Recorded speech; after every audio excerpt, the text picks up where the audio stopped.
The Deadpool game from 2013 is by far the worst comic book game I've ever played. I'm not even kidding. It's worse than Marvel's Avengers. Holy shit.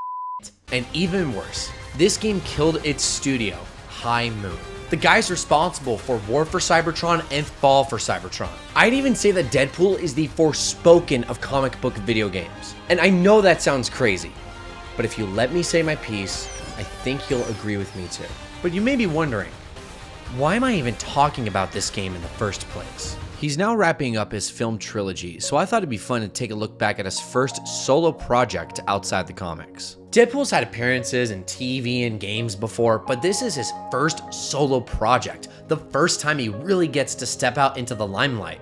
It starts off pretty promising. The merc with the mouth is sitting alone in his apartment, and this place is rancid. This looks like Asmongold lives in the Taj Mahal. Last night, I ended what happened to be the longest streak that I've ever had of not taking a shower, about a month and a half. And yeah, you're not seeing soda bottles everywhere, but this place still makes me want to take a shower. But I gotta say, these games' graphics are pretty bad, even for 2013. Keep in mind, The Amazing Spider-Man came out the summer before. Wow, almost to the day too. And that game looks and runs way better than Deadpool. And that's an open world movie tie-in game. And the colors are completely washed out. These look like gender neutral baby clothes, and that sucks. These are comic book characters. Let them look like comic book characters. And let's take a look at a few games releasing that year with BioShock Infinite, The Last of Us, DMC, Tomb Raider, and later that year, another comic book game,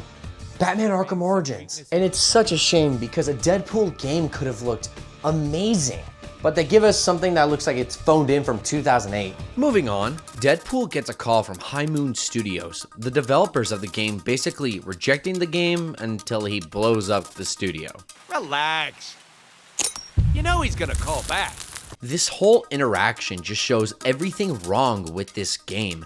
Yeah, Deadpool does break the fourth wall, but he's calling the studio to make his game, then he's teleported in the game and talking to the studio CEO in the game too? That's fucking stupid. It was kind of funny in the test footage when he looks at the camera and says, "Hi Tom," and there's little bits and pieces of that in the movies, but in the game it just goes on way too long. And here's a fun fact, Deadpool doesn't even know that he's a comic book character. He's just insane and thinks that he is, but just happens to be 100% right about everything he says. Comic books are fun, aren't they? He's not supposed to change the script, but he does. With Deadpool knowing that he's a comic book character, he's not supposed to play God and change the script whenever he wants.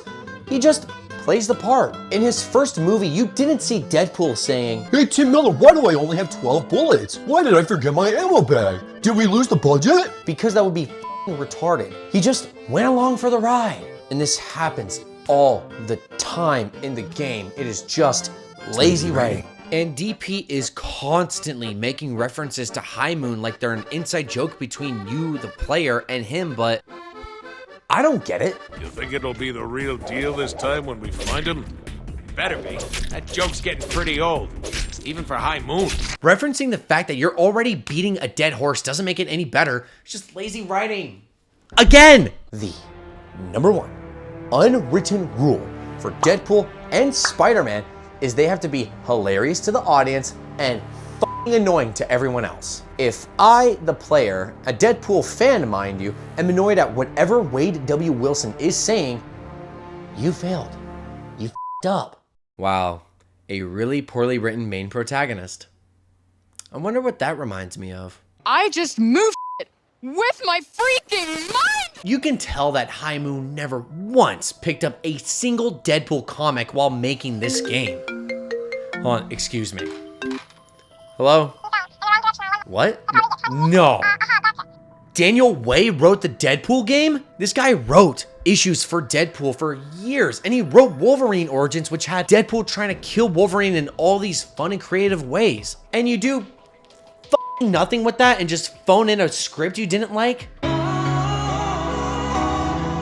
It just feels so surface level compared to the comics. There's no thematic narratives tying into the story, shit just happens. Yeah, a lot of comic arcs are like that, but we kind of expect more from a video game. Especially one from 2013. But going back to the story, upon Deadpool knowing he's gonna have a game made, his first mission is to kill a bigwig CEO for a telebroadcast network. For all the youngins out there, that's what your parents and grandparents had instead of Netflix. We'd have to wait at certain times for our favorite TV shows or news outlets, and instead of getting that news from Twitter or TikTok, we had professional journalists tell us the news in style. But the assassination goes awry as Mr. Sinister kills the target, now leaving Deadpool out of millions of dollars. So what do we know about Mr. Sinister, the opposing force, our main villain, the foil for Deadpool? I don't know. He's just a plot device. And now that I think about it, all of the characters are. No one has any personality besides Wolverine and Deadpool, and you could barely say they have personality. You could change them out for any other character and not even notice. And that is such a shame because none of these characters are done justice. They're all just flat, boring caricatures compared to their comic book counterparts. Deadpool's archetype in the comics is that of a sad, crying clown. But here in the Deadpool game, he's just a stupid clown. High Moon does give us basically wikis of all of these characters when they pop up, but that's not the same as, you know, making the character fit for the story they're in. Why do I have to tell you how to write this story? I make stupid YouTube videos. You are a multi-million-dollar studio. Where did that go wrong? Whatever happened to the adage of show, don't tell? And it makes me question, is this game in the continuity of the comics? Is it its own adjacent universe? I have no clue. I doubt High Moon does either. And I'm saying this because they had a reference to the comics where Rogue couldn't fly at the time, but in the game she could, and they were basically making fun of anyone who'd be upset by that. FYI for all you nerds out there getting all puffy over the fact that Rogue in the comics currently does not have the power to fly. Well, you can officially move out of your parents' basement, get a job and a life, and maybe, just maybe, you'll kiss a real girl. Ugh, I don't know about that one, guys. Making fun of the audience that's actually gonna buy your stupid game? Probably not the best idea. I wanna know these versions of the characters. If I wanted the comic book versions, I'd go to a comic book store or watch Comicstorian. And rest in peace to Ben Potter. I loved watching his videos, and the fact that he's gone really brought me to tears. But back to the point, the story is so lazily put together, it's nothing but a hallway game. Now, I don't mind the going from room to room, killing more guys type of game. A lot of the time, they're really fun and successful. Shit, look at Doom. That's probably the most popular shooter right now besides Call of Duty. Fuck, I forgot these existed. But that's only when the gameplay and the locations are interesting. And in the Deadpool game, the gameplay and the locations are not. So first, the level design, because I'm gonna open up a whole can of whoop ass later on for the gameplay, is uninspired. So class, you go from either desolate Genosian wasteland or a sewer. Those are the only two options. Why would you put us in Genosha when you're not even gonna show us what it's meant to be, and that's a home for mutants? You could have put us anywhere and it would have been exactly the same. Now you do see some Sentinel parts that are broken apart, and it's really fun to interact with them for about 5 seconds. Oh, and they're scripted sequences. They're not like natural or anything. You have to do them. You could play any level from the Deadpool game out of order and you'd have no clue. It just goes to show that Deadpool is a complete narrative mess. You just run into the X-Men characters out of the blue because they're after Mr. Sinister too. And I bet you're wondering, why are the X-Men after Mr. Sinister? What's Mr. Sinister up to? Don't worry, the game didn't think it was important to tell you either. Or they did, and they didn't make it a compelling enough reason, which made it easily forgettable. The story just bounces back and forth so much, it's like a 5-year-old wrote this.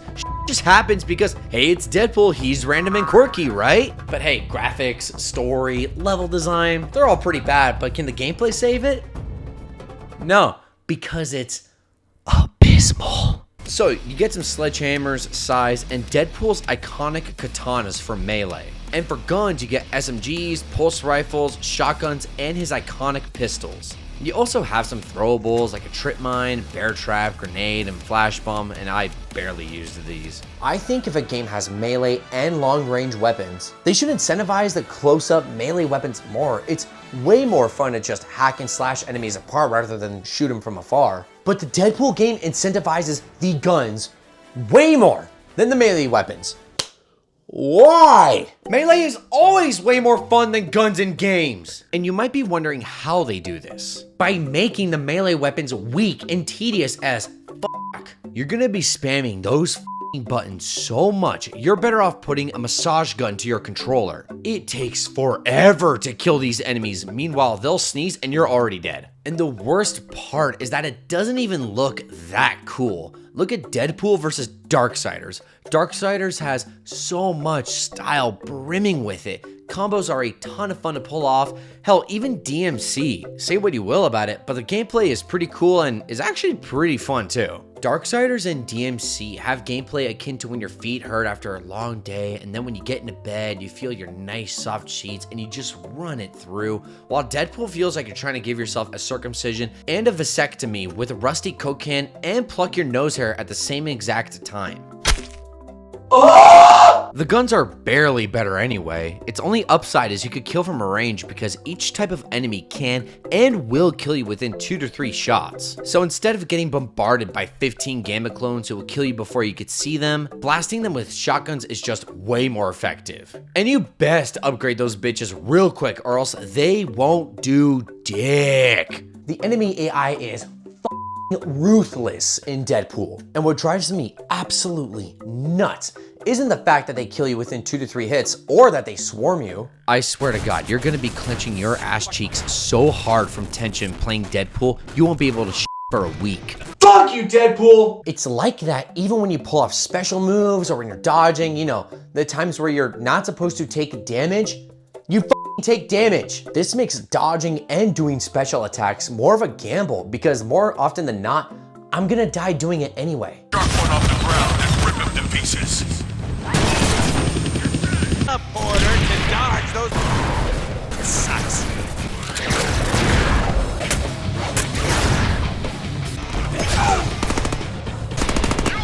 I just can't do it. I can't take this shit no more, man. And it's not even just the typical enemy AI. This is also the boss fights. At the end of the game, you have a few bosses from earlier like Vertigo, Arclight, and Blockbuster all at the same time, and there's no rhythm to it. They just bum rush the fuck out of you. Now, I know I sound like I'm bitching just for bitching's sake, but to prove my point, I want to take a look at Spider-Man from 2018.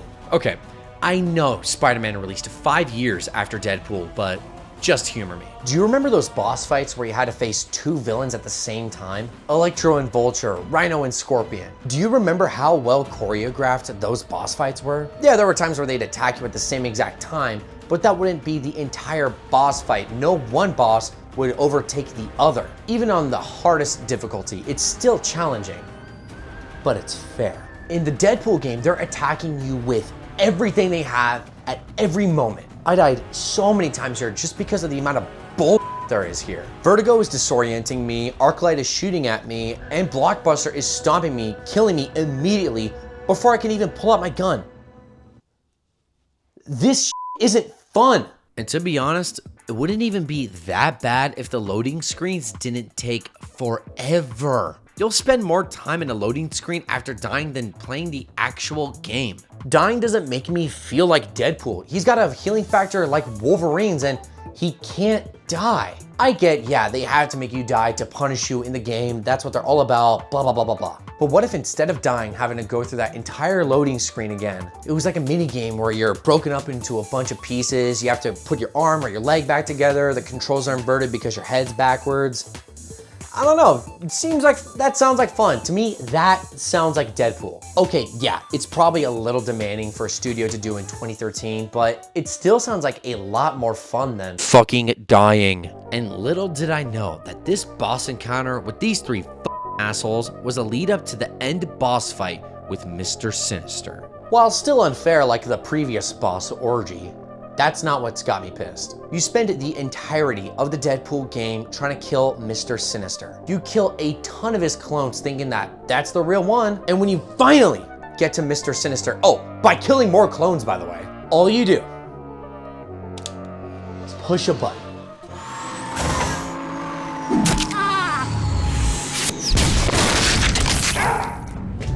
Wait.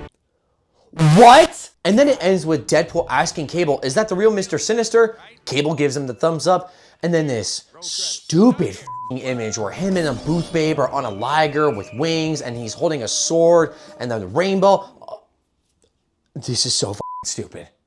I am so mad. This is such an insult to my intelligence and time. I've never been more actually offended by a game in my entire life. I sat in my chair just baffled that this was all the game led up to. After 9 hours, you don't even get a good story, gameplay that's the definition of mediocre, and graphics that are terrible even for a licensed game. I hate this. I bet I'm also a little irritated at the Deadpool game because I decided to play this at its hardest difficulty, but I do like challenging games when they're fair. The Deadpool game is just riddled with bull. And you know what? This wouldn't even be that egregious if it was like a $30 downloadable title and it took you 3 hours to beat. And I know that sounds really bad compared to what I've just been saying about this game, but hear me out. Deadpool has essentially the same gameplay loop as like Scott Pilgrim vs. the World, TMNT Shredder's Revenge. Kill a bunch of dudes into space and move on. It can be fun for a few hours in little bursts, but for 9 hours, no, this ain't it, bro. This ain't it. I just wish I could see how many units Deadpool sold. I saw something online that said its opening week it sold like 50,000 units, which is that's pretty bad. That's bad. But you could tell this game didn't really have much of a budget, so I bet they didn't lose that much money.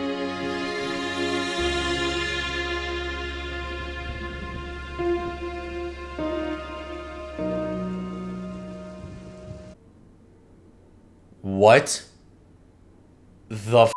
How the hell does Deadpool cost $100 million?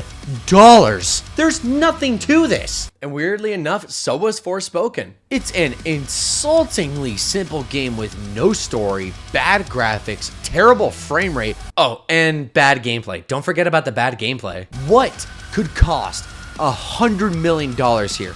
There's jokes about Deadpool blowing the budget on tacky graphics, but I didn't think that they were serious. They literally put in Windows Movie Maker transitions here. How could this game cost $100 million? And keep in mind, Black Ops 2, the premier Call of Duty game that came out the winter before Deadpool, was only $28 million. Even the Deadpool movie was only $58 million. But let's do some quick math. The game sold for 45 USD, sold over 50,000 units, so they made a profit. The Deadpool game completely tanked High Moon Studios. The game should have been named Deadpool Kills High Moon Studios. Now High Moon Studios just does some random bullshit for Call of Duty games. They would have had to sell over 3 million units in order to make a profit, which isn't that crazy of an ask. The Arkham games sold pretty well, which were incredibly popular around this time. Asylum selling 9.5 million and City selling 12.5 million. These types of characters were only gaining in popularity, so the fact that Deadpool, the most irreverent comic book mainstream character, couldn't get any profit, that's just sad. Especially with the fact that this studio did the good Transformers games. And if you look on Metacritic, Deadpool got moderately average reviews, while their Transformers games are reviewed far more favorably. So you got a shitty written main character, bad gameplay, shut down a studio, and they both cost $100 million. What a weird coincidence. There is no charm whatsoever with the Deadpool game. It's now just delisted media, and Activision didn't want to renew the rights for it, and because of that, and the fact that it's Deadpool, this game will always be popular, but not for the right reasons. To me, this game will always just be awful, but at least his movies are great.